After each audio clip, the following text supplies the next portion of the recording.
박유진 자매님 그 오빠이신 박성진 그 씨를 위해서 계속 교회가 기도하고 있고 또 찾아와서 또 이렇게 복음도 전했지 않습니까? 참 교회가 같이 협력해서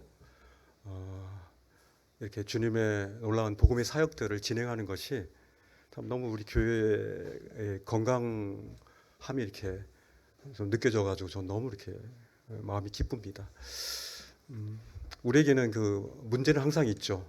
근데 그 문제 속에서 과연 이것들을 어떻게 주님과 함께 주님의 능력으로 함께 이렇게 팀워크를 이루어서 이런 일들을 하는 것이 참 중요하다는 생각이 듭니다.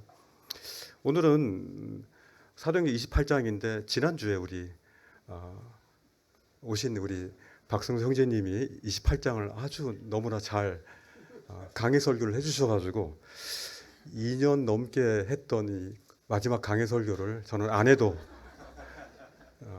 될 거라는 생각을 했지만 우리가 산을 오를 때 이쪽 코스도 있지만은 저는 오늘 좀 바위가 많은 좀 이렇게 약간 가기는 힘들지만 좀 딱딱하지만 좀 더 경치가 좋은 그쪽 길로 한번 올라가기로 하겠습니다. 그래서 사도행전을 오늘 2년 넘게 말씀을 하면서 결국은 저에게 개인적인 결론은 그렇습니다. 액트잖아요. 액션입니다. 우리가 가든지 보내든지 하는 그거 외에는 없다는 거죠. 중간은 없다. 그것이 이제 결론이고요. 오늘 말씀을 같이 한번 보기로 하겠습니다. 사도행전 28장. 지난주 했던 말씀들은 형제님들이 너무 이렇게 잘 설명을 해주셔가지고 감동이 있었습니다. 그래서 사도행전 28장을 지난주에 하지 않았던 그런 말씀들 위주로 해서 다른 말씀들로 이렇게 동일한 이제 목표지만 이제 보기로 하겠습니다. 사도 바울이 이제 로마로 이제 입성하죠. 사도행전 28장에 보면은 로마에 도착한 바울이 이 로마에 도착한 것이 세계 복음화의 중요한 전기점이 됩니다. 그죠? 이 사도 바울이 로마에 입성한 것이 여러 학자들이 이게 따졌을 때 이제 AD 60년 정도, AD 60년 경으로 이제 추정합니다. 바울이 순교한 시기가 AD 약 64년에서 68년 사이이니까 약 4년에서 5년 정도 바울 사도가 로마의 옥중 기간이든지 옥중에서 풀려나와서 이렇게 활동했던 그 기간이라고 보면 됩니다. 얼마 남지 않았습니다. 사도 바울의 그의 이 땅에서의 생명은 그렇게 길지 않은 4, 5년의 그 기간에 이제 남은 겁니다. 이 사도 바울이 로마서에 지난주에 봤듯이 옥중 생활이 그렇게 전적으로 그 자유가 구속당한 건 아니었습니다. 이게 초대할 수 있었고요. 그리고 그는 감시 상태였고 쇠사슬에 매였을 수도 있는데 어쨌든 매여 있지만 누군가를 초대할 수 있었던 어느 정도의 반자유, 세미 프리라고 할까요? 세미 자유와 세미 프리덤이 이제 죄송합니다. 영어 써서 반자유가 그에게 주어졌던 것 같습니다. 그가 이제 마치 옥중 선교라 그럴까요? 옥중 선교 이렇게 얘기할 수도 있을 것 같아요. 어쨌든 이 로마의 감으로 말미암아 많은 이제 이 것들이 이제 이 교회 시대에 많은 변화가 일어난 겁니다. 사도 바울이 로마에 간 것은 어떤 이유에서 갔을까요? 물론 자신이 이제 그렇게 죽을 만한 죄가 아닌데 유대인들이 그렇게 탄압하고 죽이려고 달려드니까 그것에 대한 이제 변론을 하려는 그 마음도 있었지만 그러나 실제적으로 그것은 부차적인 거고요. 가장 메인은 바로 이 부분입니다. 바로 로마서 1장 10절에 보시면요. 사도 바울이 로마에 가려고 했던 그 이유가 잘 나와 있습니다. 로마서 1장 10절에 보시면요. 한번 보겠습니다.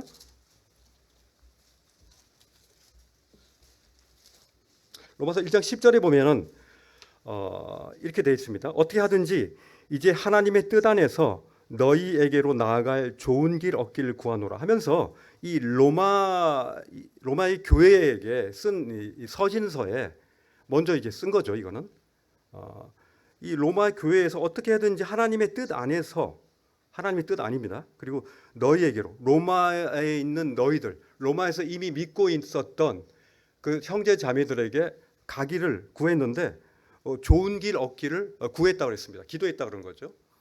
이게 지금 사도 바울에게 있어서 좋은 길이 없습니다. 저희가 보기에는 그렇게 좋은 길이 아니죠. 사도 바울은 지금 죄수의 몸으로 감시당한 상태에서 왔고, 그리고 그가 로마로 오는 길이 순탄치 않았죠. 앞에서 보면은 이제 멜리데 섬에서 또 한 90일 동안 살면서 그 뱀에게 물려 죽을 뻔하기도 했지 않습니까? 그리고 그 선상에서 그 배가 이제 난파될 직전에 결국은 그 모든 사람들이 이제는 사도 바울의 그 리더십에, 다시 말하면 하나님의 말씀에, 하나님 안에 있는 하나님의 능력이 있는 그 사람에게 모든 사람들이 다 엎드리는 이런 모습들을 보게 되죠. 결국은 이제 완전 난파되지가 않고 로마로 이렇게 옵니다. 이렇게 좋은 길 얻기를 구했다고 했습니다. 로마로 가기를 원했다는 거죠. 근데 11절에 보면요, 와서 그럼 무엇을 하려고 했느냐가 잘 나와 있습니다. 11절의 말씀 보시겠습니다.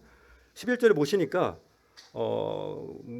그가 로마에 와서 무엇을 하려고 했는가가 잘 나와 있죠. 내가 너희 보기를 간절히 원하는 것은, 내가 로마에 가서 너희 형제 자매들, 로마에 있는 형제 자매들을 보기를 원하는 것은 어떤 신령한 은사를 너희에게 나누어 주어 너희를 견고하게 하려 함이라고 했습니다. 견고하게. 신령한 은사, 사도 바울에게 있어서는 신령한 은사가 있었습니다. 하나님의 말씀을 그는 아주 체계적으로, 논리적으로 사람들에게 얘기할 수 있는 그런 능력이 있었습니다. 우리 중에도 교사인 형제들 있잖아요. 그리고 또 말씀을 전파하는 형제들 있잖아요. 이런 은사들이 사람을 세우는 겁니다. 세운다는 건 뭡니까? 흐트러져 있고 넘어져 있는 것들 정리하는 겁니다. 세워서 우리들이 서로가 산돌이 되는 거죠. 리빙스톤이 되는 겁니다. 그래서 돌과 돌들이 서로 연결되어져 가지고 하나님의 아름다운 건축이 우리가 사는 동안에 함께 연합해서 이루어지는 겁니다. 그리고요, 둘째는요, 신령한 은사를 통해서 그들을 세워주기 위함도 있고요. 두 번째는 15절에 보면 나와 있습니다. 15절을 보시면요, 그러므로 나는 할 수 있는 대로 로마에 있는 너희에게도 복음 전하기를 원하노라. 지금 로마에 있는 형제들이, 자매님들이 복음 전하기를 원하고 있죠. 그들은 정말 복음 전하기를 얼마나 원했겠습니까?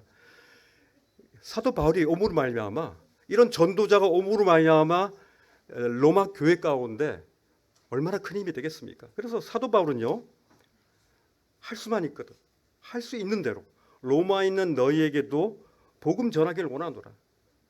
14절 말씀처럼요, 그는 빚진 자라고 했죠. 내가 헬라인이나 야만이나 지혜 있는 자나 어리석은 자에게 다 내가 빚진 자라고 했습니다. 빚진 자, 여러분 듣기 좋은 말입니까? 성경에서 사랑의 빚 외에는 빚을 지지 말라 그랬잖아요. 제가 빚을 한번 다 갚고 나니까 너무 좋더라고요. 퇴직하면서 다 갚았어요. 다 이제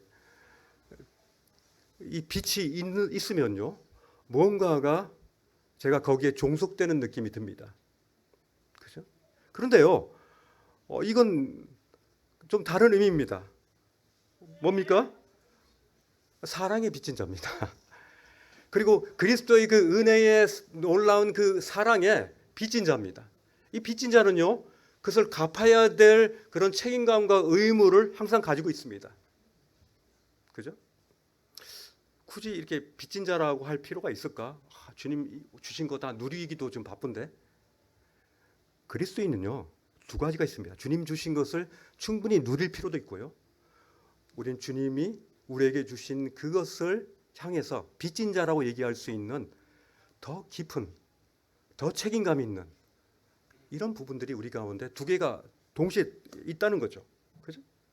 사도 바울은 나는 복음의 빚진 자다.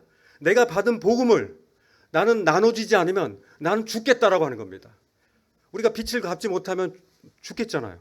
빚이 많으면 막 어떤 사람은 그 자신의 몸에 뭐 자살도 하고 막 그러잖아요. 사도 바울은요, 복음의 빚진 자이기 때문에 복음을 전하지 않으면 죽을 것 같은 거예요. 이것이 바로 정상적인 복음을 받은 분들의 원래의 우리의 정상입니다. 복음을 전하지 않는 것은 비정상입니다. 복음을 받은 것은요, 그것을 알려주고 싶은 이 욕구가 대단한 겁니다. 저는요, 요즘에 우리 형제님들 보면 할아버지 되신 분들 있어요. 보면요, 그 사진에다가 카메라 여기다가 휴대폰에다 다 거기 안에다 집어넣어가지고 다 손자 자랑하는 거예요. 손자, 우리 손자, 이거 봐라, 우리 손자. 이게 뭡니까? 자랑하지 않을 수 없는 거예요. 우리가 너무 사랑하는 거, 우리가 너무 아끼는 거는 자랑하고 싶은 거예요. 우리 복음의 빚진 자라는 것이 바로 이런 겁니다. 너무나 은혜롭기 때문에, 주님의 사랑이 너무나 마음가운데 사무치기 때문에 우리 마음속에 날마다 새로운 거예요. 고린도후서 4장 16절 말씀처럼 낙심할 일이 많지만, 그러나 내 겉사람은 점점 후퇴하고 늙어지고 주름 잡히지만은 내 속사람은 날마다라고 해요. 날마다 새롭다는 거예요. 이것이 바로 우리 그리스도인들이, 지난주에 박승성 제님 익어간다고 했는데 익어가는 겁니다. 우린요, 낡아지지 않습니다. 우리의 겉사람은 낡아지지만 우리의 속사람은 익어가는 겁니다. 얼마나 멋진 말입니까? 그렇기 때문에 우리는 나이와 상관없습니다. 어떻게 보면은 나이 90대신 그 형제 자매님이 20, 30대 된 형제 자매들보다 더 주님을 향한 그 뜨거운 열정이 있어요. 사랑이 있어요. 헌신이 있어요. 이게 뭡니까? 올 제너레이션, 상관없다는 겁니다. 그래서 저희는요, 교제할 때 젊은 사람들끼리만 교제하지 마세요. 그거는 안 좋은 겁니다. 저는 저희 아이들 교육할 때도 올 제너레이션이다. 누가 손님 오면요, 아무리 나이가 많은 분이라도 함께 동참해서 그에게 질문하고 그에게 임하는 그 하나님의 그런 역사들을 우리는 공유하는 게 필요한 겁니다. 그죠? 우리는 올 제너레이션 교제가 필요한 거예요. 이게 복음의 빚진 자의 모습인 것이죠. 자, 이 복음의 빚진 자를 저는 이렇게 표현하고 싶습니다. 하나님의 꿈을 꾼 자. 그죠? 여러분, 하나님이 주신 여러분들을 향한 그 비전에 대한 꿈을 예전에 있었죠. 지금도 갖고 계신 분이 있습니다. 어떤 분들은요, 직접 몸으로 나아가길 원하는 분도 있고요. 어떤 분들은 지금도 나아가신 분들을 향해서 그 아름다운 발을 향해서 아름다운 발이 다치지 않도록 신발을 신기는 분들이 있고, 그죠? 이렇게 함께 협력해서 하는 겁니다. 이것이 바로 하나님의 꿈을 가진 자들의 서로 협력 사역인 겁니다. 우리는 복음의 빚진 자 맞죠? 빚 안 졌어요? 다 빚졌습니다. 빚진 것에 대해서 우리가 잊을 때 우리 영적인 긴장은 굉장히 루즈해지고, 그리고 우리의 눈빛은 개슴츠레지는 겁니다. 바울의 선교는요, 혼자 하지 않았습니다. 이 보시면요, 28장 14절에 한번 보십시오. 로마 사도행전 28장 14절에 보시면요, 여기에 굉장히 심플한 그런 말씀이 있습니다. 28장 14절에 보니까 같이 읽어볼까요? 거기서 형제들을 만나 그들의 청함을 받아 이레를 함께 머무니라. 그래서 우리는 이와 같이 로마로 가니라. 이제 멜리데 섬에 올라서 이제 구사일생으로 이제 와서 이제 로마로 이제 들어가죠. 그 들어갈 때 여기 보면은 우리라고 그랬습니다. 우리가 누굽니까? 이 사도행전의 저자인 누가가 들어가 있죠. 그죠? 누가가 들어가 있습니다. 이 누가가 적을 때 사도 바울과 그 일행과 또 본인도 포함해서 우리라고 합니다. 우리는 이와 같이 로마로 가니라라고 되어 있습니다. 로마에 입성하게 되는 거죠.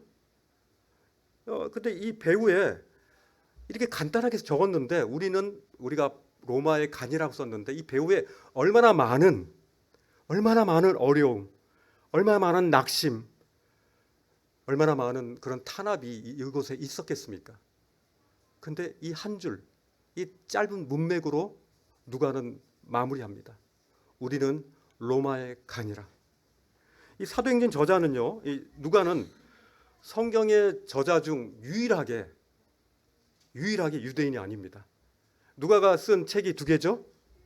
사도행전하고 또 누가복음이죠. 이 헬라인인 이 누가는 예수님의 그 행적을 아주 자세히 이렇게 적었습니다. 누가복음 보시면 굉장히 정밀한 부분이 있습니다. 약간 이공계 계통의 어떤 느낌이 있어요. 굉장히 정밀하게 논리적으로 이렇게 써놨는데 이 골로새서 4장 14절에 보면 누가에 대해 소개했는데요. 골로새서 4장 14절에 보면은 사도 바울은 누가를 이렇게 표현합니다. 사랑을 받는 의사 누가라고 했습니다. 사랑을 받는 의사 누가. 이 바울과 함께 2차 전도여행부터 시작해가지고 계속 지금 이 많은 과정을 함께 하고 있는 겁니다. 이 바울이라는 인물 중심으로 사도행전이 써지긴 했지만요, 이 헬라인의 시각으로 누가복음도 썼고 이 사도행전을 지금 기록하고 있는 겁니다. 이 의사가 되긴 쉽지 않죠.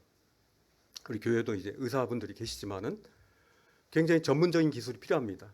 그리고 굉장히 제가 알기로는 뭐 그 얘기를 듣는데 간증을 듣는데 그 화장실 가야 되는데 화장실을 못 가서 그 수술 중간에 가야 할 수 없으니까 기저귀를 하고 이렇게 하신다고 그러더라고요. 굉장히 힘듭니다. 거의 그 자리를 놓치면 안 되기 때문에 거의 뭐 10시간 넘게도 수술하고 막 그런 일들이 있습니다. 굉장히 전문적이고 깊이 있는 그런 의술을 가지고 가진 그런 분들이 의사죠. 근데 이런 전문적 기술 가진 그 누가 사랑받는 의사 누가는요. 그가 아마 사도 바울하고 함께하지 않았으면 어땠을까요? 괜찮죠. 그죠? 보상 받죠. 괜찮은 그 보상 받습니다. 물질적 보상 또 칭찬도 받을 것이고 그 주변에 있는 사람들이 당신이 필요로 하잖아요. 의사들은. 그런데 그가 있어야 될 곳이 병원인데 지금 그는 사도 바울과 함께 지금 있는 겁니다. 로마에 입성한 겁니다. 오히려 그런 여러 탄압하고 돌 던지는 그런 사람들에 의해서 상처받은 그 사도 바울을 그런 고치고 있죠. 그러니까 제대로 된 의약품이 있었겠습니까? 그죠? 그렇지만은 그는 하나님의 복음을 전하는 의사인 것이죠. 그죠? 그가 병원에서도 의사였겠지만은 그러나 지금은 복음을 전하는 의사가 된 것이죠. 얼마나 아름답습니까? 이게 우리의 직업에 불문하고도 우리는 이렇게 현장에 나갈 수 있다는 겁니다. 그가 이 외지에서 사도 바울과 함께 그 많은 과정을 겪고 이 로마에 입성했지만 누가는 이렇게 쓴 겁니다. 우리는 로마에 이와 같이 로마로 가니라 이렇게 간단하게 쓴 겁니다. 15절에 보시면요. 로마에 입성하고 나서 여러 사람들을 만납니다. 로마에 있는 우리 형제 자매들을 만나게 돼요. 그 장면을 한번 보겠습니다. 15절을 보시면요.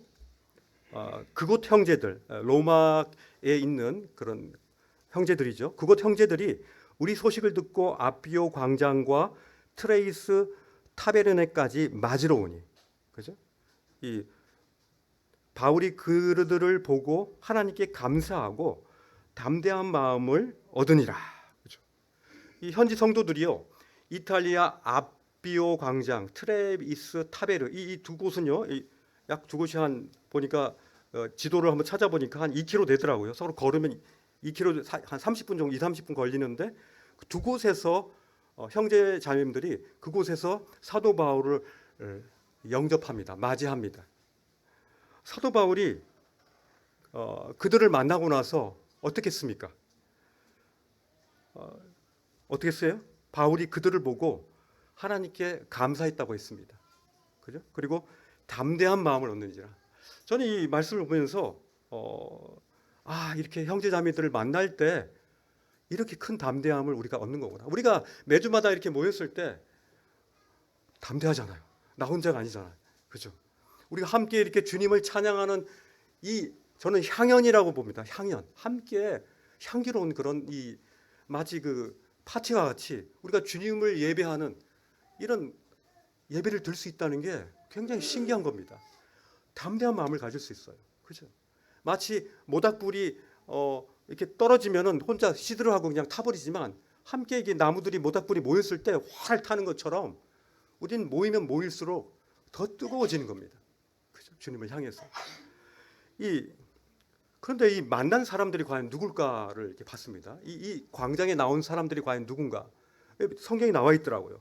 로마서 16장에 이 로마 교회에서 만난 이 분들의 이 모습을 보면요, 우리가 어떻게 사도 바울의 이런 독특하고 뛰어난 은사로 이런 선교 사역이 이루어진 것이 아니라 이런 분들과 함께 팀워크를 함께 만들어 갔구나. 그래서 이 놀라운 일들이 일어났구나 라는 걸 볼 수가 있습니다. 로마서 16장을 한번 보실래요? 로마서 16장. 이 로마서를 보시면요, 로마 교회에 보낸 이 서신이죠. 로마 16장을 보시면요, 1절을 보십시오. 사도 바울이 가장 먼저 로마 교회에 감사를 표현하고 사랑을 표현한 사람이 있습니다. 누굽니까? 1절에 보니까 내가 갱그레아 교회의 일꾼으로. 로마 쪽에 갱그레아 교회가 있었나 봐요. 그 갱그레아 교회에 일꾼으로 있었답니다. 일꾼으로 있는 우리 자매 베베를 너에게 추천한다 그랬습니까? 얼마나 그 자매가 신실하면은 이 로마 교회를 이걸 읽는 사람들에게 추천합니까? 그죠? 이 베베는요, 2절을 보니까 너희는 주 안에서 성도들의 합당한 예조로 그를 영접하고 무엇이든지 그에게 소용되는 바를 도와줄지니 이는 그가 여러 사람과 나의 보호자가 되는, 많은 사람들이 보호자일 뿐만 아니라 나의 보호자였다는 거예요. 헬퍼였다는 거예요. 내가 어려울 때마다 나의 손을 잡아주고 내가 힘들 때마다 나의 그 힘든 것을 덜어주고 먹여주고 이랬다는 거예요. 입혀주고. 이것이 바로 도왔다는 거 의미인데, 이 베베 자매가 일꾼이었어요. 그죠? 우리 교회도 자매님들 일꾼이 있습니까? 있습니다. 그죠? 우리 이 말씀을 정확히 봐야 됩니다. 교회의 일꾼이라고 했습니다. 베베 자매. 일꾼이 있습니다. 우리 자매님들, 형제님들, 막 그러지 마세요. 제일 먼저 베베 자매를 이렇게 추천하지 않습니까? 가장 큰 인상적인 사람이었던 거예요. 그죠? 두 번째도 보면 3절에 보니까 브리스길라와 아굴라입니다. 너희는 그리스도 예수 안에서 나의 동역자들인 브리스길라와 아굴라에게 문안하라. 여기도 이름이 좀 바뀌어 있죠. 자매님 이름이 앞에 있고 형제님 이름이 뒤에 있죠. 그만큼 브리스길라가 더 많은 헌신을 하신 거예요. 그죠? 동역자로 그럽니다. 동역자. 그리고 여기 보면은 내 목숨을 위하여 자기들의 목까지 내놨다 그럽니다. 목까지. 이게 뭡니까? 목을 내놨다는 거예요. 자신의 생명을 담보로 해서 함께 동역했다는 거예요. 그죠? 이 부부의 헌신은요, 목숨을 내어놓는 헌신이었습니다. 특별히 브리스길라와 아굴라는요, 재밌는 부분이 있는데, 또 5절에 보니까 저의 집에 있는 교회도 문안하라 그랬죠. 브리스길라 아굴라가 자신의 집을 이렇게 교회로 만들었습니다. 그래서 집에 있는 교회에 있는 성도들에게 문안하는 겁니다. 그죠? 저희 집을 오픈한 거예요. 그죠? 저희가 집을 열어서 교회로 오픈하는 부분 쉽지 않죠. 우리 예전에는 좀 그러지 않았는데 그냥 바로 그냥 즉흥적으로 김치찌개 먹으러 갔잖아요. 그죠? 근데 요즘에 보니까 형제자매들이 오고 갈 때 너무 잘 먹이려고 그러니까 힘든 거예요. 잘 먹이려고 그러니까. 그리고 너무 잘 대접하려고 그러니까 또 갈 때 뭔가를 가져가야 된다고 생각하니까 그런 거예요. 그러면 안 돼요. 우리가 성도님 집에 갈 때나 또 이렇게 초대할 때나 그럴 때 너무 이렇게 무리해서 하시면 안 돼요. 그럼 서로가 부담스러워. 이 초대교회 때는 좀 그러지 않았다고 봅니다. 그죠? 그냥 우리 그곳에서 한번 밥 먹을까 하면은 그냥 있던 먹는 음식에서 숟가락 젓가락만 올린 겁니다. 그게 좋아요. 그게 가정을 오픈하는 데 있어서의 가장 이제 어떻게 보면 그 굉장히 좋은 그런 지혜라는 생각이 듭니다. 그냥 평상시 먹는 대로 김하고 김치하고 계란만 있으면 되는 겁니다. 거기다 김치찌개 있으면 더 감사한 거고, 그죠? 이게 그러면서도 이제 즉흥적으로 우리가 교제할 수 있는 거죠. 이렇게 교회로 브리스길라 아굴라는 자신의 교회를, 자신의 집을 이렇게 개방한 것이죠. 우리도 이렇게 집을 개방하는 겁니다. 계속해서 리스트가 나오는데요. 5절에 보니까 첫 열매 에벤에도 나오고요. 6절에 보니까 저는 이 9절에서 이 말씀을 보면서 제가 어떤 때는 F 같기도 하고 T 같기도 한데 말씀을 볼 때는 약간 F 같아요. 마음이 울컥했어요. 왜냐하면 이 6절에 보세요. 너희를 위하여 많이 수고한 마리아에게 문안하라. 이렇게 했는데 저는 이렇게 많이 수고한 마리아라고 얘기하는데 제 마음이 좀 이렇게 감동이 되더라고요. 얼마나 많이 수고했길래 그냥 수고했다라고 하지 않고 많이 수고했다고 이렇게 사도 바울이 얘기할까? 마음이 이렇게 울컥하더라고요. 이 세계 복음화의 이 동력이 된 겁니다. 많이 수고한 이 마리아가, 그죠? 7절에도요. 바울이 복음을 전하다가 감옥에 갇히게 되었을 때요. 함께 감옥에 같이 들어온 사람이 있어요. 안드로니고와 유니아인데 이 안드로니고와 유니아는요. 사도들에게 존중을 받아야 마땅하다라고 되어 있습니다. 그리고 바울 자신보다도 주님 안에서 먼저 된 자라고 또 이렇게 얘기합니다. 굉장하지 않습니까? 사도 바울보다도 이 안드로니고와 유니아는 나보다 먼저 된다. 그죠? 이렇게 인정받을 수 있는 분이었던 것입니다. 8절에 암바볼리는 내 사랑하는 자, 또 9절에 보니까 우르바노, 스타구, 사랑으로 문안, 이런 구절들이 16절까지 쭉 진행되는데요. 이들이 이름들이 이렇게 열거된 것을 보면은 로마에서의 팀워크가 사도 바울 혼자 단독의 어떤 그런 사역이 아니었다는 것들을 우리는 너무나 잘 알 수 있는 겁니다. 이 한 교회가 건강하고 균형 잡히고 이런 어떤 이 영향력은요, 그 연합의 질적인 그 연합에 달려 있어요. 사람은 많이 있지만요, 교회가 뭐 몇백 명 있고 그렇지만은 질적으로 서로 어떤 연합이 되어 있지 않는 그런 상태라면요, 건강한 교회는 아닙니다. 그냥 오는 거죠. 그냥 오는 겁니다.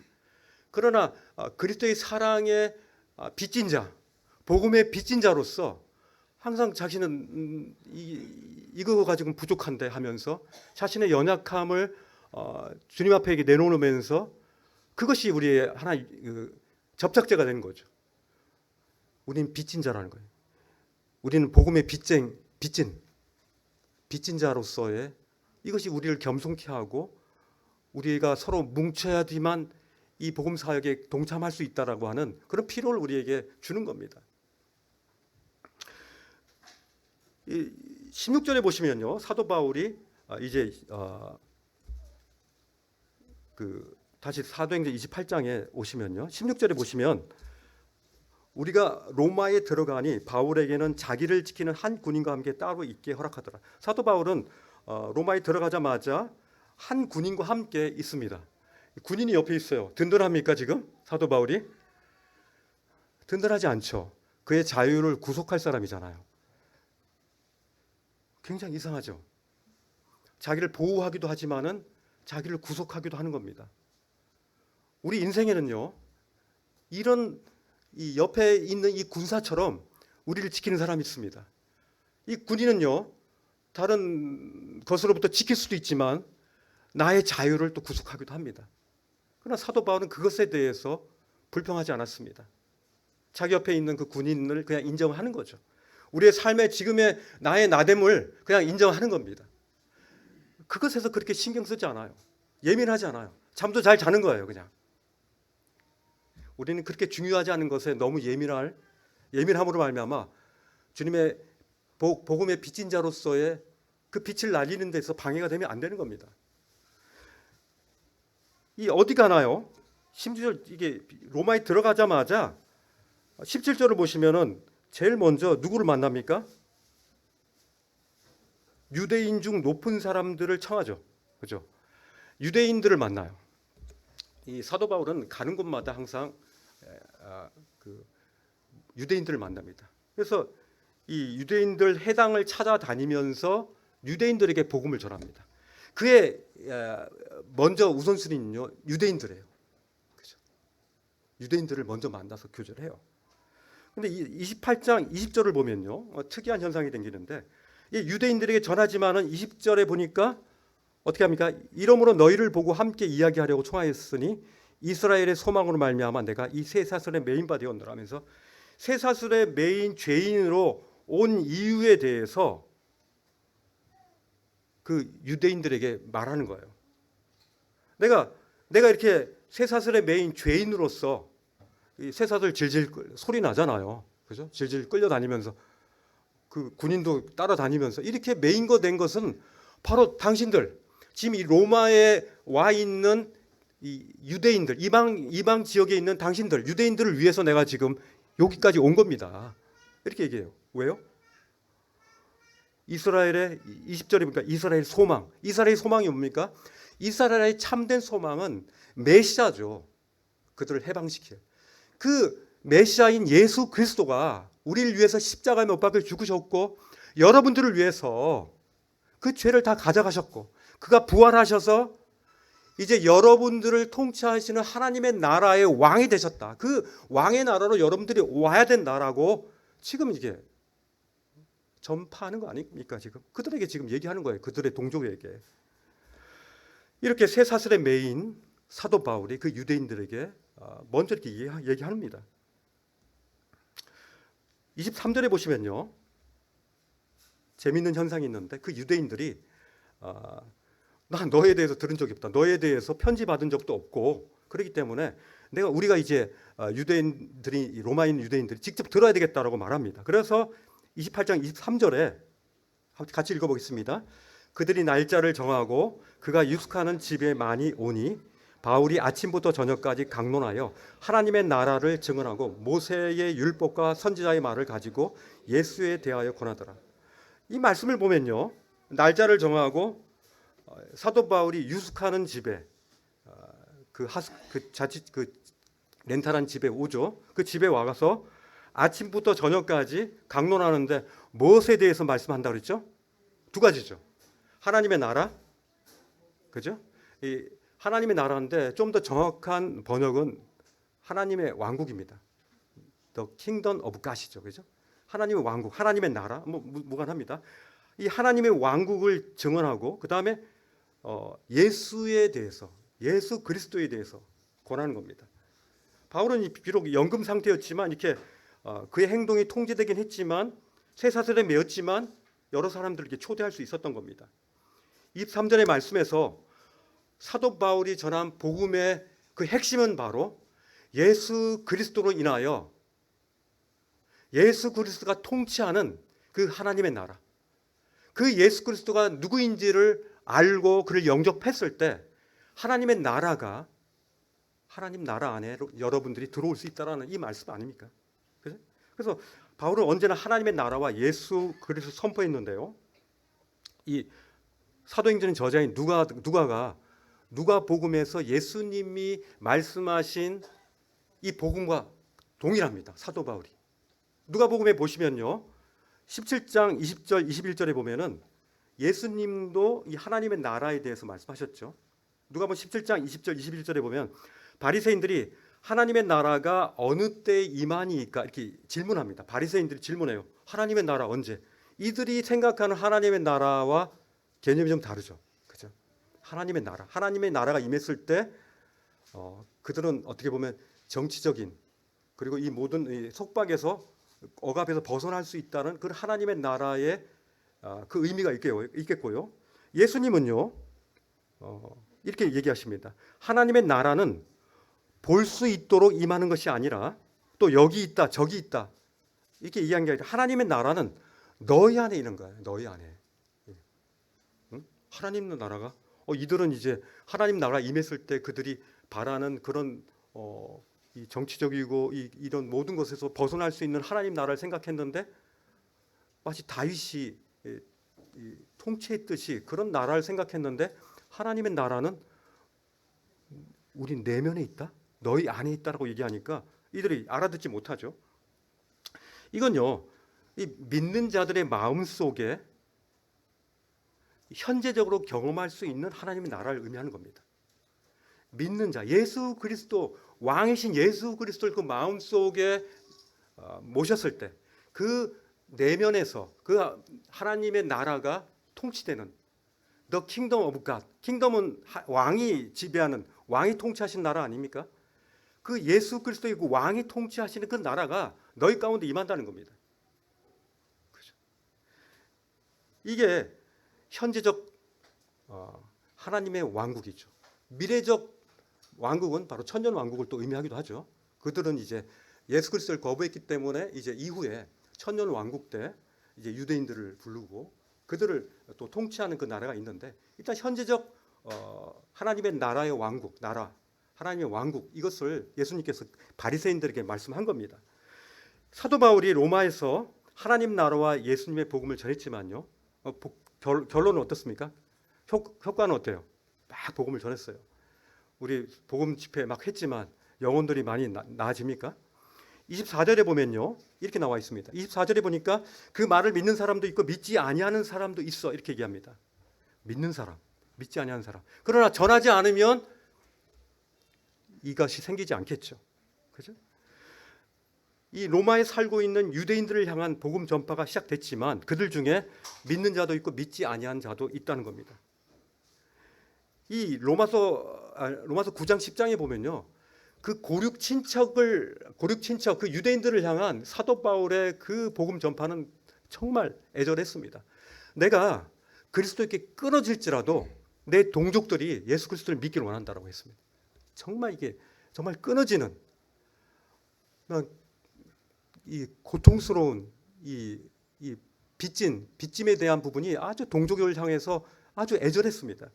근데요, 이후에 보면요, 믿는 자도 있고 믿지 않는 자도 이후에 이 바울이 이 동족에서 출발하지만 이제 이방인에게로 확장되는 모습을 볼 수가 있습니다. 이 마치 동족들에게 로마에 있는 유대인들에게 복음을 전하는 것은 마치 워밍업이었어요. 대피고 진짜는요, 이제 이 워밍업 이후로 이 온 세계를 향해서 복음 전파를 준비하고 있는 겁니다. 바울 사도 혼자 하는 것이 아니라 그 로마 교회에 있는 모든 형제자매들이. 28장 28절을 보십시오. 28절을 보시면요. 같이 읽겠습니다. 그런즉 하나님의 이 구원이 이방인에게로 보내어진 줄 알라. 그들은 그것을 들으리 하도다. 얼마나 축복된 말씀입니까? 저는요, 이 말씀 속에서 이렇게 한번 같이 따라했으면 좋겠어요. 그들은 그것을 들으리라. 그들은 그것을 들으리라. 나는 그것을 들어노라. 그렇죠? 나는 그것을 들었고 그들은 그것을 들으리라. 이 말씀이 저는 사도행전의 28장의 말씀을 함축했다고 저는 생각합니다. 우리가 전하지 않으면 그들은 들을 수 없습니다. 나는 들었고 그들은 그것이 뭡니까? 하나님 나라와 예수 그리스도이십니다. 바로 복음이죠. 그들은 그것을 들으리라. 이 소망이 복음에 비친 자들에게 그 소망이 있는 겁니다. 굉장히 축복된 것이죠. 이건요, 사도행전 1장 8절에서 처음 사도행전 1장이 시작했을 때 그 말씀의 마무리가 아니라 연속입니다. 이 사도행전 1장 8절은 지상 사명이죠. 그죠? 우리 주님이 승천하시기 전에 하신 말씀인데요. 이 제자들이 예수님께 이렇게 물어봐요. 이스라엘의 회복하심이 어느 때입니까? 그러니까 성령이 오실 때입니까? 라고. 성령이 오시면 이제 이스라엘이 이제 회복되는 겁니까? 라고 이렇게 질문합니다. 이들의 이들의 내피셜, 이들의 어떤 그 세계관 자체는요, 이스라엘의 회복을 벗어날 수가 없습니다. 그 안에서 생각한 거죠. 그러나 주님은요, 이들의 그 세계관, 그 좁은 세계관을 터뜨리십니다. 그리고 주님께서 뭐라고 합니까? 오직 성령이 너희에게 임하시면 너희가 권능을 받고 예루살렘과 온 유대와 사마리아와 땅 끝까지 이르러 뭐가 된다고요? 내 증인이 되리라고 했잖아요. 그들이 들으리라. 그들이 그것을 들으리라 되는 겁니다. 얼마나 연기된 말씀입니까? 마지막 말씀. 그들은요, 이스라엘의 회복을 기대했지만 예수 그리스도는요, 하나님이신 그분은 바로 이 세상의 회복을 그는 선포하신 겁니다. 예루살렘, 그 다음에 유대, 여기는 이스라엘 땅과 가깝죠. 사마리아는 어떻습니까? 원래 이스라엘 땅이었죠. 약간 유대인들이 많이 안 살긴 해요. 근데요, 결국 지금 어떻습니까? 땅끝인데 땅끝 전초전인 로마로 와 있는 겁니다. 그렇죠? 로마를 통해서 이 많은 형제 자매님들이 목숨을 내놓고 많이 수고하고, 그렇죠? 이런 형제 자매님들이 함께 연합해서 바로 이 로마로 시작해서, 그리고 게르만족에게 복음이 전해지고요, 앵글로 섹슨족에게 전해지고, 영국으로 전해지고, 미국으로 전해지고, 그리고 아시아 지역, 이 대한민국의 이 땅에 우리가 그것을 들은 거 아닙니까? 여러분들의 땅끝은 어디입니까? 우리의 집과 직장, 여기라고 할 수 없겠죠. 그죠? 거기는 아직도 예루살렘과 유대와 사마리아겠죠. 땅끝을 향한 여러분들의 그 마음이 저도 그렇고 많이 식어지지 않았나 생각이 됩니다. 그러나 이곳은 그 땅끝이 아닙니다. 우리는 계속 진행해야 되는 것이죠. 동시동작으로 이 땅뿐만 아니라 땅끝까지 동시동작으로 우리는 복음을 전해야 되는 복음의 빚진 자이라는 것들을 잊으시면 안 됩니다. 이 땅끝까지 이르는 이 증인이 되는 삶이요, 이 로마서 10장 15절에 보니까 보내심을 받지 않으면 어찌 전파하리요. 기록된 바 아름다운 소식을 전하는 발이라고 그랬지 않습니까? 이 복음화가 되는 데 있어서 우리의 작은 능력과 우리 소유물들, 이런 것들이 먼 땅끝을 고려하는 삶이 되어야 된다는 것입니다. 그렇지 않으면요, 계속 이 땅만 생각하게 되는 거예요. 때때로요, 우리가 복음을 가진 것만으로도 참 너무 감사하죠. 자기 하나 추스르기도 힘들잖아요. 특별히 몸이 아프시면 너무 힘들어요. 자기 몸이 아프면 추스르기 힘들어요. 근데 이 사탄 마귀는요, 우리로 하여금 이 세상에 온통 그 자본주의에 대한, 돈에 대한 그런 탐욕과, 그리고 이 세상의 어떤 많은 미디어들에 대한 그런 쾌락과, 그리고 자기 자아실현이라는 이런 괜찮은 그런 목표를 우리에게 계속 날려줍니다. 여기서 헤어나기가 쉽지가 않아요. 우리가 주님을 바라보지 않으면요, 사탄 마귀는요, 이 땅이 아닌 이 땅에서 그냥 개슴츠레한 우리의 삶의 모습들을 보고, 우리의 개슴츠레한 우리의 눈을 보고 그런 미소 지을 것입니다. 우리는 시작해야 됩니다. 사탄 마귀와의 영적 전쟁이 우리 가운데 있다는 사실을 잊으시면 안 돼요. 사탄 마귀는 우리로 끊임없이 가시적인 것들을 통해서 우리에게 많은 시간과 에너지와 물질과 자아를 만족시키는 것에 우리의 온통 관심을 가지게 하지 않습니까?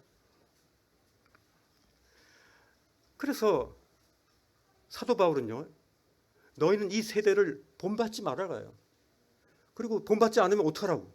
마음을 새롭게 함으로 해라. 마음을 새롭게 함으로. 그리고 트랜스포메이션, 변화를 받아서 하나님의 선하시고 기뻐하시고 온전한 뜻, 이 세 가지가 딱 벤 다이어그램으로 맞는 그것들, 거기에 해당되는 것들을 가지고 이 세상을 분별하라는 겁니다. 여러분 분별하십니까? 그냥 받아들이십니까? 분별하지 않으면 우리는 그냥 강물에 그냥 떠밀려가는 그런 힘없는 물고기에 불과한 것입니다. 주님은 우리가 이 세대를 거슬러 올라가는 그런 분별을 가지기를 원하시는 거죠. 그렇지 않습니까? 우리가 살아도 주를 위하여 살고 죽어도 주를 위하여 죽고, 왜냐하면 우리는 우리 거가 아니기 때문에. 그렇죠? 이것이 바로 로마서 14장에 나와 있는 사도 바울의 고백 아닙니까? 이 땅과 땅끝을 향한 증인의 삶을 함께 협력해서 살았으면 좋겠습니다. 이 땅과 땅끝을 향한 그런 사역에 함께 동참할 수 있는 방법이 여러 가지 있죠. 선교사님들 향해서 물질로 후원하고 또 여러 가지 또 참여도 하고, 이 여러 가지들이 있습니다. 이 사도행전은요, 하나님 나라의 꿈으로 시작해서 그 꿈으로 이제 꿈의 연속으로 이 마무리됩니다. 예수님이 부활 이후에 그 모든 사역들이 다 이렇게 기록되어 있는데요, 결국 이 말씀을 볼 때 결국 뛰어난 한 사람의 열정으로 이 사역은 이루어질 수 없다는 것들을 저는 사도행전을 이렇게 덮으면서 보게 됩니다. 사도행전은 왠지 그 끝맺음이 정말이 해피엔딩인지 아니면은 이게 뭔지 잘 모르겠지 않습니까? 연속되는 겁니다. 그죠? 사도 바울이 자기 새빵집에 사람들을 계속 불러오면서 복음을 전하는 그 장면으로 끝나지 않아요. 여러분의 집으로 영혼들을 초대하는 겁니다. 그죠? 여러분의 삶의 그 영역에 영혼들을 끌어오는 겁니다. 왜냐하면 우리는 빚진 자이기 때문에. 이것이 사도행전을 통해서 우리에게 주신 하나님의 꿈 아닙니까? 이 시간 함께 우리가 기도했으면 좋겠어요. 함께 기도하겠습니다. 함께 하나님 말씀하신 이 가치 있는 사명에 동참할 소망을 공유하고 함께 실천하기를 원하시는 분들은 잠시 기도하겠습니다. 그동안 잊고 있었던 이 땅과 땅끝을 향한 하나님의 꿈, 이 땅과 땅끝까지 이르러 증인이 되라는 이 말씀에 순종하기를 원하시는 분들은 잠시 기도하겠습니다. 주님 앞에 기도하면서 그러한 사명에 내가 어떻게 동참할 수 있는지 이런 헌신의 기도를 이 시간 한번 각자가 잠시 하겠습니다. 잠시 기도하겠습니다.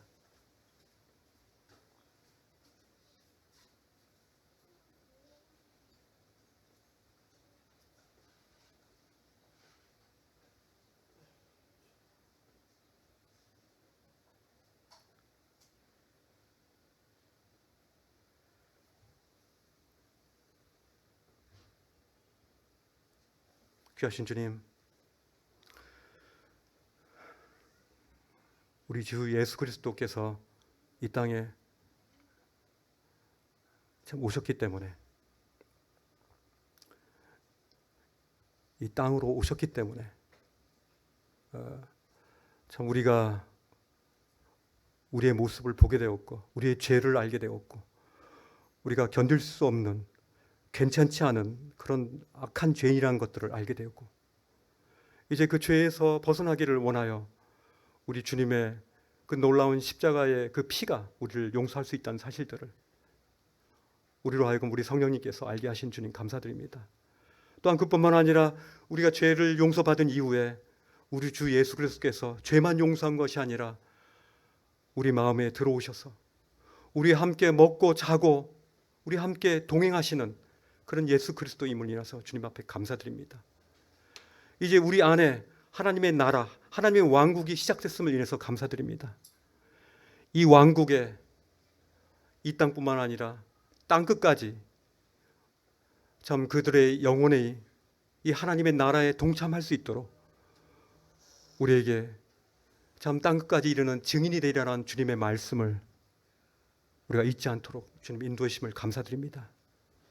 이 시간 우리 마음속에 주님 앞에 우리의 참 마음을 내려놓고 우리의 삶이 단지 우리 자신을 위해서 그렇게 사는 것이 아니라 하나님의 나라와 예수 그리스도를 위해서 참 동행하고 자신의 목숨을 버렸던 그 로마 교회의 그 성도님들처럼 사도 바울처럼 이 초대교회 형제자매들처럼 우리도 그런 삶을 살기를 원하는 마음이 있음을 주님 앞에 고백드립니다. 우리의 삶의 작은 것에도 복음의 빚진 자로서 그렇게 살 수 있도록 도와주시고 또한 주님이 주신 이 풍요로움을 또한 잘 누리는 또한 저희들이 될 수 있도록 인도하심을 감사드립니다. 오늘 말씀을 통해서 인도하신 주님께 감사드렸고 예수님 이름으로 기도했습니다.